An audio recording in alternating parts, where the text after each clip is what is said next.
The BumbleKast is for entertainment purposes only. The host's comments and opinions, and those of their guests, are wholly their own and do not represent that of any other entity. Content is provided as is, with no guarantees of accuracy or timeliness. Unauthorized redistribution or editing of the BumbleKast in whole or in part is strictly prohibited.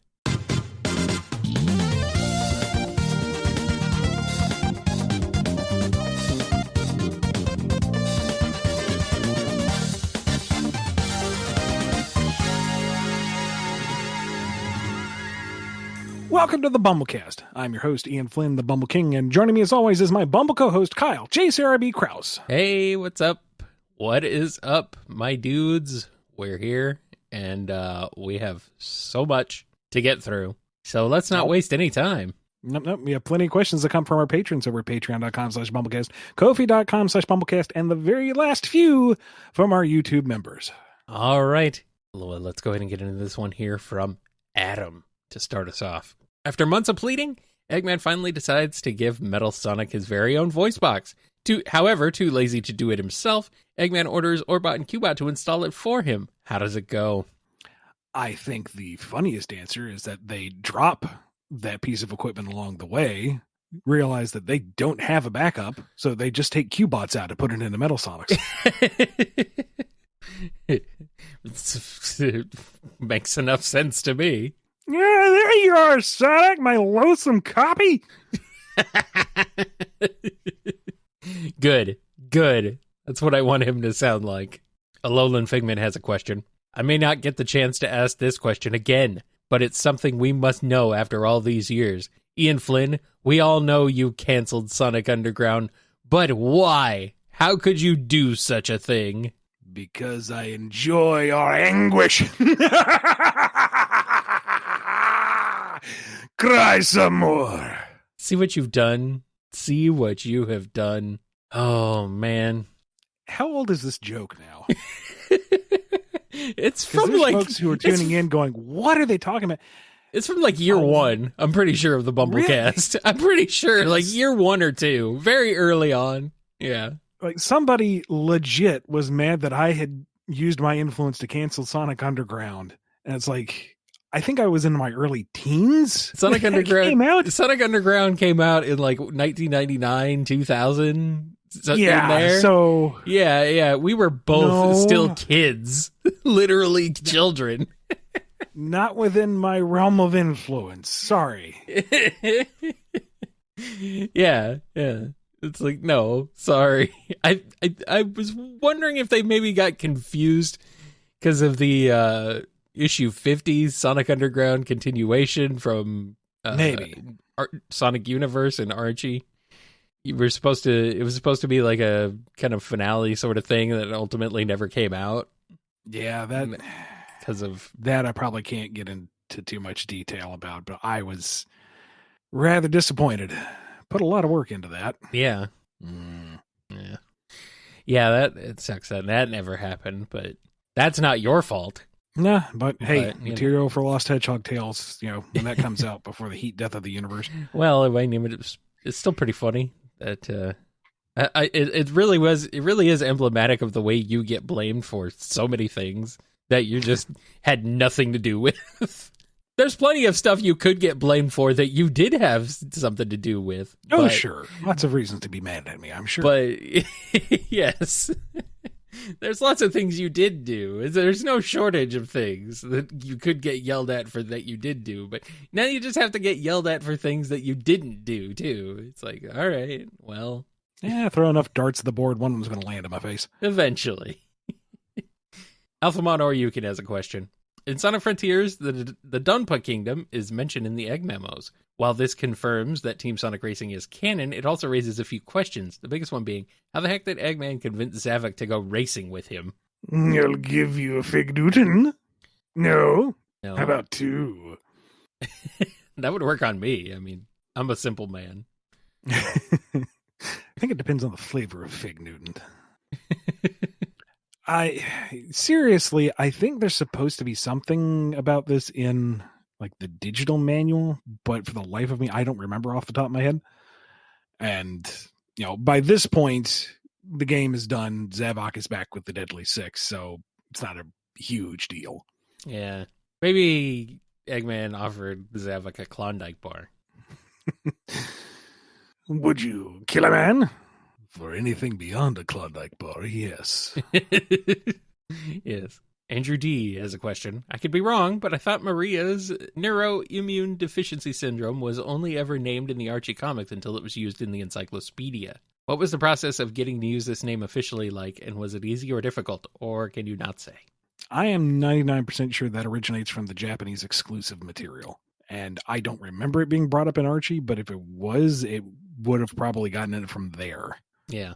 All right. Arc Beetle has a question. Tails must take care of 2 babies while sitting on a bench. How it goes? I feel like this is a reference to something that's going over my head. It probably is.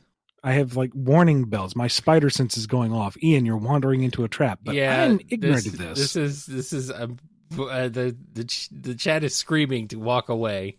So I'm just going to say the wholesome answer is he has 2 fluffy tails. He keeps the babies warm and comfy. Okay. If there's anything beyond that, I don't really want to know. I'm quite happy in my ignorance here. Yeah, I don't know what's going on here either, to be honest with you. Yeah. But the chat is screaming, run. So we're going to run. Well, the spider sense is correct in this case. I will follow chat's advice and just go with that. Yeah, we're running. On to the next one. Bladed Fox 14 has a question. Saylan, I've read your Mega Man run and enjoyed it. If given the chance, would you start a new run on it? Well, Bladderforks, yes. Yes, I would. What would it be about? Well, I think in the context of the question, it's just pick up where I left off. Oh, okay. In which case, just jump right into Mega Man 4 as we had set it up and go wild. It would depend on, how much material, what's my page real estate? Are we going monthly again? Are we going for trade? How long do I get to do this? Do I get to indulge like we did in the Archie days, or do I need to get things done faster? It's lots of things to consider, but I would love to be able to go back and pick up where we left off. All right, here's one from Blam the Third. We've seen many times that Vector's eyes turn into solid gold dollar signs when money is mentioned around him. Is this condition serious? Is it contagious? And do people freak out when this happens in public? No. Speaking from personal experience, it's very easily treated. Just don't have a lot of money on hand and don't think about it too much. Yeah. Usually it flares up when there is the possibility of a payday. Like, oh, this check is supposed to come in, or, oh, the lotto ticket is actually starting to show stuff lining up for that payout. Ooh.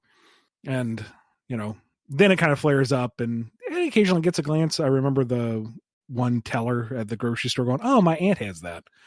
It's like, it's a little annoying. Yeah, it is. She wears glasses. And it's like, oh, I can see how that'd be a problem. But yeah, beyond that, no, it's not contagious. I think it's hereditary, like a recessive gene thing. Weird.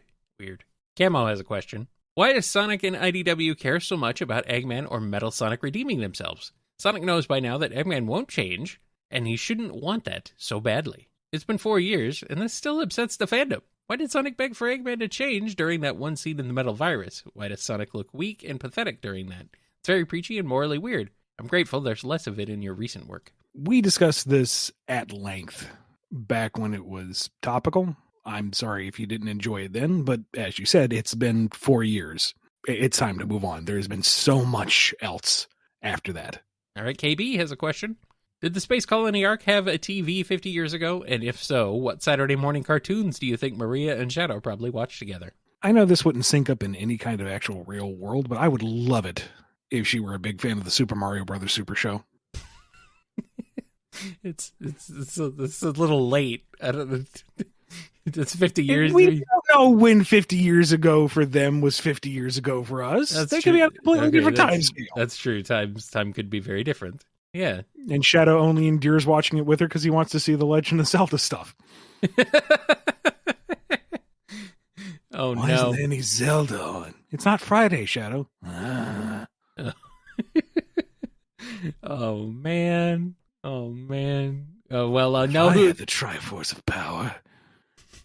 I know who to blame if at some point Shadow ever says, well, excuse me, princess. All right, so Shadow needs to go to Soliana now. I mean, you could just call anybody prince. You could go say that to Sonic. Whatever. I don't think he's quite that saucy, but it would be funny. I remember in SA2, he was pretty saucy. Like, yeah, well. Like, yeah, come on, bring back Saucy Shadow. You can also say it to Blaze, I mean. All right. Chaos Sonic 1 has a question. Sonic X Shadow Generation spoiler. In the journal's first page, there was a letter to Abraham. Now we had a person who was named T. There are many theories. The sister of Maria or Topaz? With Topaz, you said it's harder to get her in, so hashtag knowing smile on T. Was it Topaz? No. Well, who was it, Ian Flynn? You'll see. Okay. Crange has a question. How would you have made Infinite's reaction to Shadow if he were a boss in Shadow Gens? Did you want him to appear as one in the game? That would have been neat, sure. But I feel like it would have been challenging narrative-wise to handle. Mephiles wasn't that big of an issue because the time travel was already built in, and you have that aspect of Mephiles being so angry at being forgotten again that you can play into it, and that's fine. With Infinite, I feel like there would be more setup to their interaction, and it would be the same plot beat as with Mephiles. And Mephiles himself is already kind of timey-wimey, wibbly-bobbly. You can dust him under the rug. Infinite, it would beg the question of why wasn't there more interaction with him in Shadow later on? Although, maybe you can hand-wave that away. I don't know. It would have been neat, sure. But that was not one of the options, as far as I know, when things were being developed. Mm. All right, Comic the Hedgehog has a question. Every Who down in Whoville liked Christmas a lot, but the Starline who got isekai'd there did not. Starline thinks tricking these folks is a cinch. Will he team up with our friend Mr. Grinch? I so desperately wanted to write out a full Dr. Seussian reply to this, but poetry is not my strength, even in simple rhyming couplets. So I'm sorry, but know that the intent was there. And Starline, I imagine, would be right there with the Grinch, all the way up to the point where they're at the top of Mount Crumpet. And then the Grinch's heart grew 3 sizes that day, and Starline's going, "What is wrong with you? We've won! Don't send it back! Push it over the cliff! Push it over the cliff!" And then, he slips in the snow and goes off the side of Mount Crumpet going, "Hoo-hoo!" all the way down, and the Isekai adventures continue. Starline's heart grew 3 sizes that day, and he had a heart attack. And the Isekai adventures continue. Isekai adventure. Yep. I do not like green eggs and ham. I do not like them. Sam, I am. Yes. Crispy Midget 69 has a question. Sonic Forces, what if time? What if Infinite, quote unquote, killed Sonic, but right before Tails could cower in fear, Infinite gives him a handful of lemons? Does Tails go on a warpath? This idea has been on my mind for months. Again, I feel like I'm missing a reference. Remember when Colleen read the Portal 2 lemon speech as Tails? I think that's what this is a reference to. See, I was going to go there anyway. Yeah, it's Cave Johnson. Yeah, it's the Cave Johnson lemon speech. Okay. Yeah. Okay. Well, sure. I mean, if he's got... when Infinite gives you lemons, make napalm. I don't want your damn lemons. If you have no idea what we're talking about, play Portal 2. That's the easiest answer. Yes. You need to play it. And then 2, if not that, just look up the Cave Johnson monologues, because oh my god, look up Colleen reading the Cave Johnson monologue as Tails. It's very funny. It's very funny. I don't know if I've heard that. I need to look that up later. Yeah, you should. It's fantastic. She has a lot of fun with it, you can tell. DDR Master M has a question. Let's go to a far less loaded December tradition. The Chaotix plus Tangle go caroling. How do they do? Where do they do it? And who gets the most confused by the figgy pudding verses? Oh, this is wholesome. I like this. Yes, this is nice. I mean, they can go caroling anywhere. Maybe they go Spiral Hill. Maybe they go tour Sunset City. It don't really matter as long as there's... Maybe Spiral Hill makes more sense because I feel like that's a little more residential inclined. You don't really go caroling around apartment buildings. I guess you could stand outside, Yeah. but and they do fine. I don't know if they're going to win any kind of a cappella barbershop awards, but they can carry a tune. They're all singing the same song at the same time, usually. And their heart's in it, and they're fine. And it goes great until they get to that figgy pudding line. And then it becomes a question of what is figgy pudding? And then Vector gets really distracted because he needs an answer, and he's a detective. So they're on the case of the figgy pudding. Yeah. And then they get to Lanolin's house. They start singing, and then a shoe flies out at them. No, she takes their demands for figgy pudding quite seriously. And she's like, fine, I already made it. Come in. What is it? They found it. All right, Dawson the Dachshund has a question. 'Tis the season of giving, and Blaze loves Cream like family. So this year, she decides to give Cream the most cherished present any cat can give to a family member, a dead pigeon. Is this Cream's best Christmas ever, or is Vanilla putting Blaze on her naughty list? I know we're going for the joke here, but come on. Let's give Blaze some dignity. Dawson, come on. Is it she's a cat. Is it the pigeon from 06? Oh, if that's the case, then yeah. No, never mind. Backtrack. An honored trophy. Finally. Passing. Got the stupid thing. There you go. Everybody's happy now. And our last question before we take a break is from Doom Gundam. Another Ian X Kyle alterations question. What was it like going against White Bloom? They seemed nice enough, even though they tried to take over the world. I mean, to be fair, what they really wanted was just to make everything one lush garden. And that's not really the worst thing in the world. It's just all the allergens. Yeah. I mean, it's a little bit like a Poison Ivy sort of scenario, though, so that would be bad. Yes, but the topiaries were amazing. True. All right, let's take a break and then come back with more on the BumbleKast.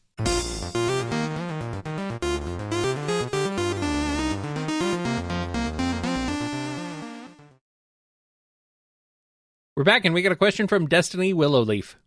I adore Tempo. I wish we could have had more of her. In Mega Man number 22, she says, quote, Mom took it all away. Then I was still dead, only inside. Now I function, but I remember. Are there times when she still feels dead? Or moments where she doesn't feel like Tempo and stole a dead girl's place? That would be something that I would have loved to explore.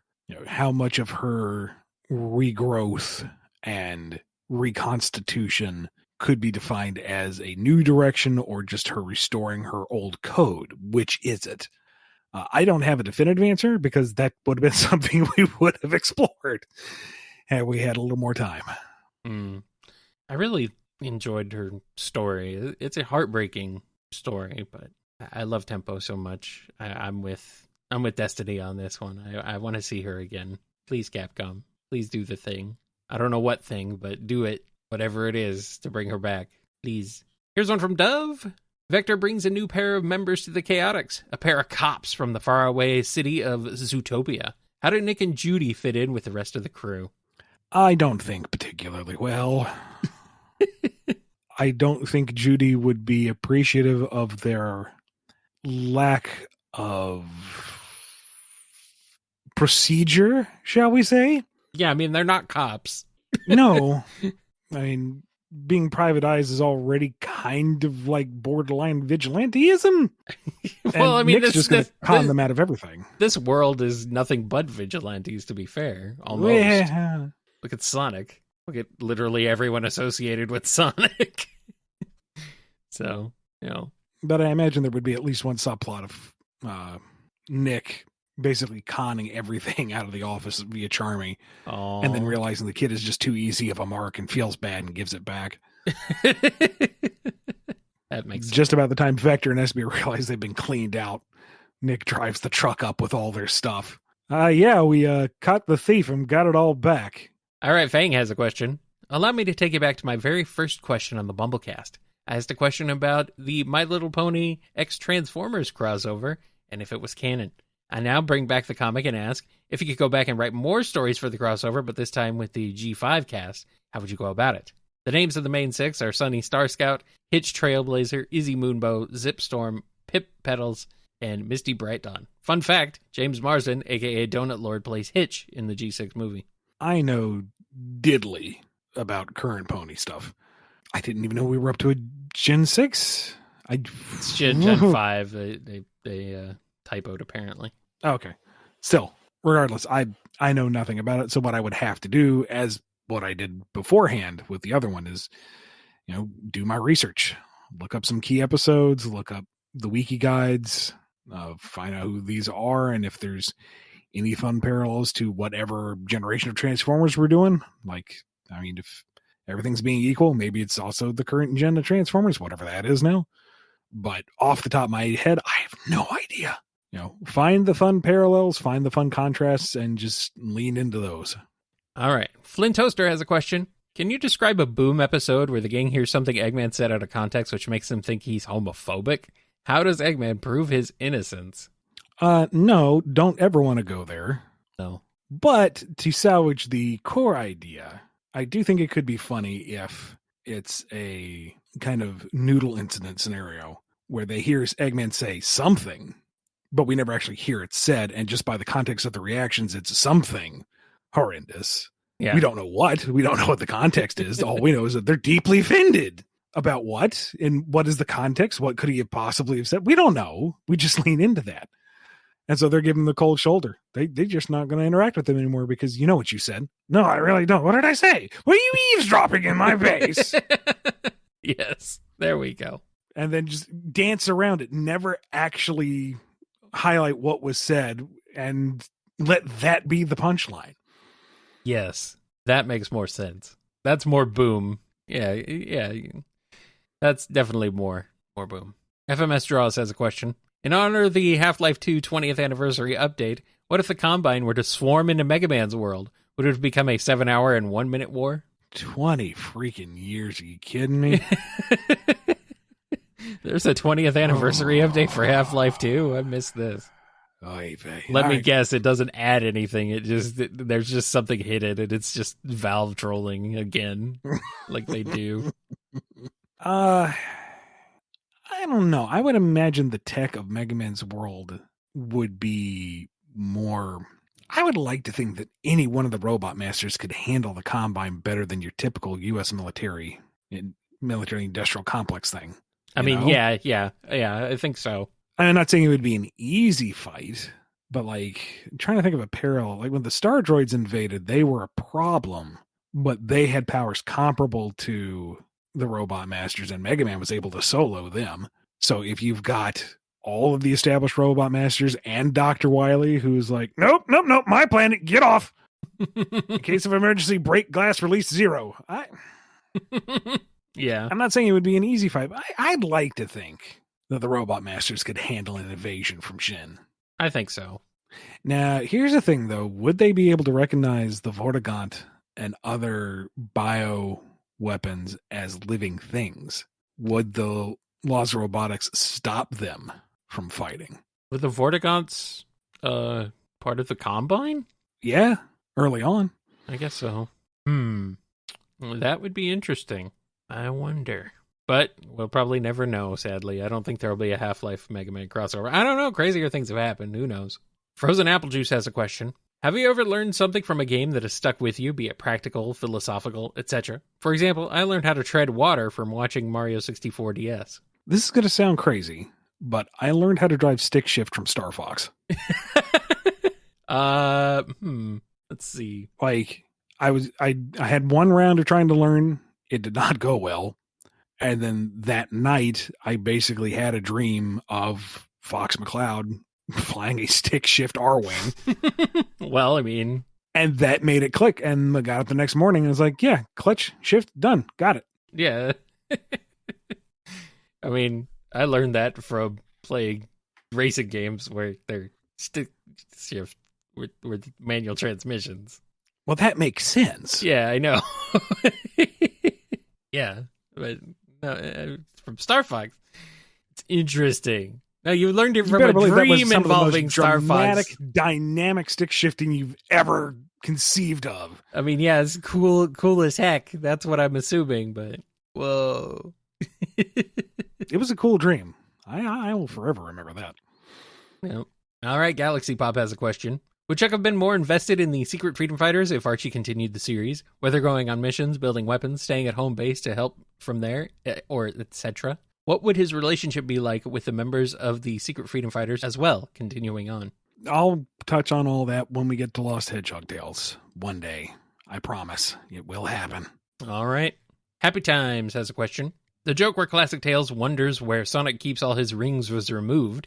I assume because according to Sega, rings are a game mechanic and not canon, so they can't be mentioned anymore. If this is true, how did the joke in Frontiers about Sonic's end goals, including giant rings, get through? If not, why was the line changed? In part because of that, and in part because there needed to be some kind of wrap-up on the timeline discrepancies, and it was deemed better to use this interaction between the two Taleses to cover that plot point than do that joke. Yeah.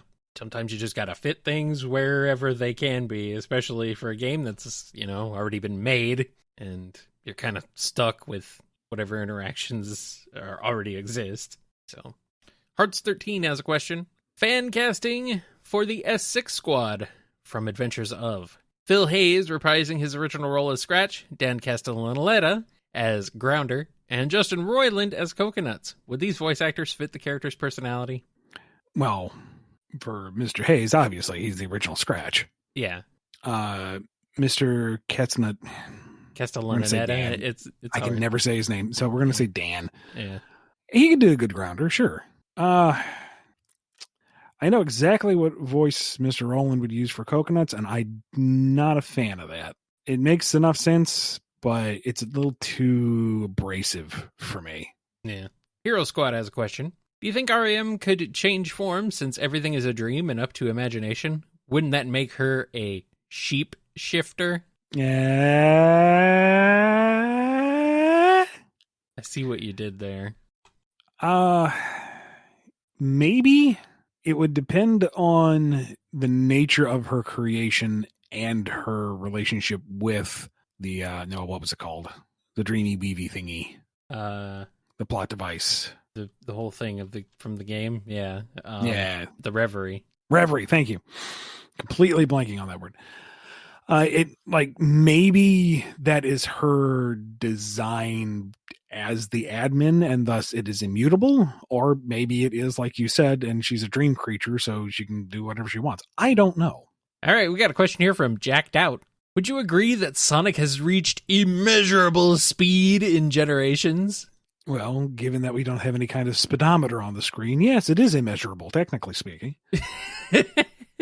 No, you can still measure it. There's ways. Well, then it's not immeasurable because you can measure it. You can't count. You can count frames. You can see. You could, just count frames. See how fast things are going by him. It's really not hard. It's pretty. It's definitely measurable. Jake Tylenol has a question. It hurts my soul that you aren't familiar with Mega Man Star Force's story. It's so good, and Gio's such a good character. Why, Ian, why? That's not the question, though. Just me venting frustration that one of my favorite writers doesn't know the best Mega Man. My real question is, Mega Man has had a history of reintroducing itself to fit more with the times. Take Battle Network, for instance. If you had to make your own Mega Man story for a new generation, what themes would you use? I'm sorry. I'll get to Star Force eventually, maybe, one day. Of course, Star Force came out when I realized I was way, way behind on Battle Network, and it's like, nope, I give up. I'm too far behind the curve. Mm-hmm. Now, for a modern Mega Man, okay, hear me out. And this ship is already kind of set sail anyway, but maybe do it in the format of, I don't know what you call this particular genre, but collectible hero arena shooter style. Your TF2 sort of, your Overwatch, your Marvel Rivals, that sort of thing. And build it on the themes of disposable media. You have all these robot masters that are being crafted for this battle royale form of entertainment, but what happens to them once they are no longer viable in the meta, or there's a new, better version out there, or a new model is produced, and that changes up how the game is played. Because I think you could take the fundamental concept from classic Mega Man and apply that to your arena shooter type game. You got your shielders, you got your seekers, area of denial. Could go really crazy with Mega Man with that power copy ability, highly variable on the field, and have characters that are normally on the wayside, like Roll, still be active as a support class. From a gameplay standpoint, I think it would make sense. And you would be able to investigate the fact that they are synthetic beings from a new angle that I don't think we've necessarily seen in most versions of Mega Man. At least not in this particular kind of gladiatorial mindset. Yeah. And, reinvent some of the robot masters in new ways, investigate their powers in different ways. And I also have the option to do the Grimdark time skip X treatment where the world has fallen to shit. And now it's not arena battles, but they're fighting in the Mad Maxian dystopian future. Same mechanics, but X style. Nice. I'm ready for it. All right, Jay has a question. I'm a newer supporter, and I was catching up, and a specific BumbleKast got me thinking. Do you guys know of or interact with the inside jokes of the fandom? Ian Jr., Eggman's announcement, and various memes. Are there any you love? Any that make you laugh when they're referenced? Not specifically, because I am notoriously out of the loop. You kind of tend to avoid fan stuff just out of principle. Yeah, and thus there's a bit of overlap. But also, even if it's meme stuff, but yeah. I have always not been hip with it. Regardless, not just Sonic stuff, just in general. That makes both of us kind of ignorant with that sort of thing. So, as this episode has proven, it's like, Ian, what do you think of such and such? And the chat's going, no, it's a trap. And I'm going, what is this? What is this thing? What is this? And then you start poking it with a stick. I mean, you're literally the one who wrote Big Oof, and you didn't even realize that it was a thing. I still don't know what it is. It's like, Big Oof, this ain't it, Chief. You are yikes. Speaking Greek. I have no idea what you're talking about. It's just one of those things that people say. It's like, okay. I don't know. I don't understand exactly why it's like such a big deal. It's just is, It's just goofy that it got the level of interaction that it did. Yeah. I have some fun with the memes. I enjoy the Snap Cube dubs. I've had fun with those. Those are very entertaining. And beyond that, I can barely keep up with our own internal memes. So we have a lot of stuff. Yeah, I mean, there's a lot of stuff from the BumbleKast that's kind of crept its way across the fandom, like Starline Isekai Adventures. I think those have kind of garnered a life of their own. Ironic, given the context. Yeah, I know. Hilariously. Sadly, Nermies has become a thing more and more. Thanks, Twilord.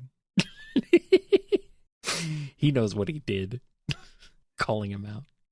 Radical Highway, Flames of Disaster. Flames of Disaster was very funny. All right, Joe M. has a question. How exactly was Black Doom able to control the white space? How did he send Shadow to Radical Highway before the Time Meter attacked? The nature of Black Doom's powers are mysterious. Yes, but why? Because he's a mysterious alien creature. Well then, Joestar SSB has here with our last question then. If the Starline Isekai Adventures are possibly coming to an end, then they shall go down in a blaze of glory. Starline is isekai'd into the world of My Little Pony Friendship is Magic. In what new and interesting way does he meet his demise? I feel like we've done this one. We have. We absolutely have. I think the answer was they actually teach him the meaning of friendship and he doesn't get isekai, that he finally finds peace and reforms and lives happily ever after. I think that's how we went with it. I think so, yeah. This is one of the... this is one of the plushy timelines for Starline, isn't it? Maybe. I don't know. But I think so. Sure, he's a little eccentric, but who isn't in that world? And then a giant rock falls on him. No! Let him actually learn a lesson and grow for once. Yes. Maybe, I guess, if he has to. If we have to end this on a good note, then fine. I mean, 'tis the season. Yes. Plus, we already threw him off Mount Crumpet, so... That's it. That's all we got. Yeah, we're in on a high note. Thank you to everyone who supports us via patreon.com/BumbleKast, Ko-fi.com/BumbleKast, and up till the end of the year, our YouTube members. Be good to yourselves. Be good to each other. Happy holidays. And we will see you next time on the BumbleKast.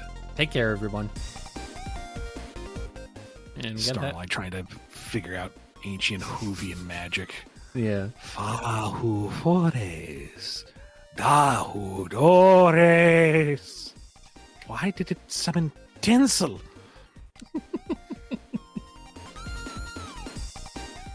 So now I don't know if I want the thumbnail to be darts being thrown at my face or giant topiaries of me and you.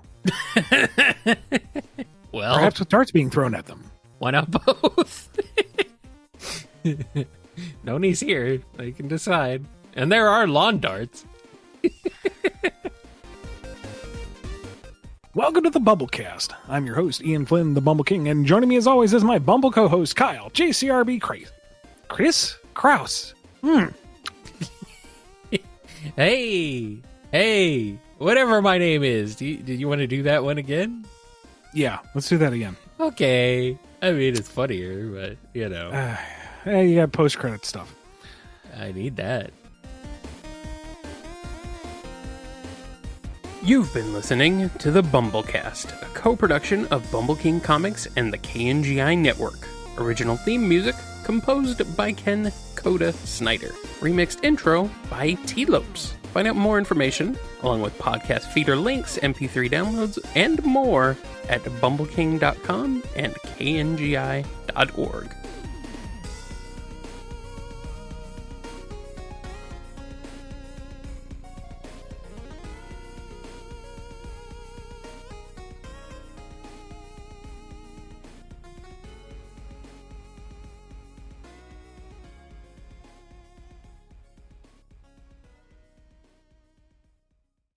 Let's see. What are your thoughts on the Game Awards? Head empty.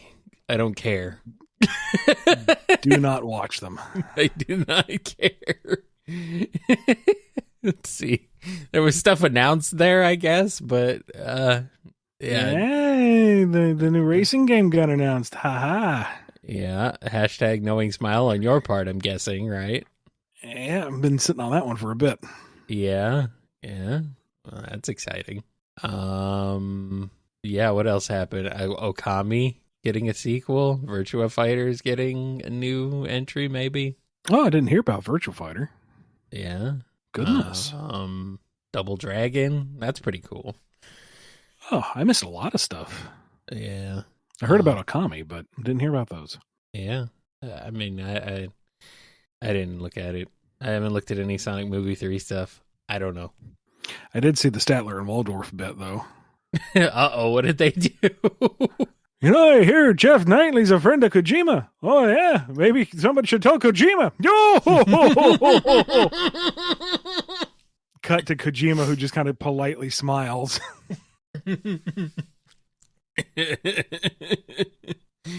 They should be at every Game Awards.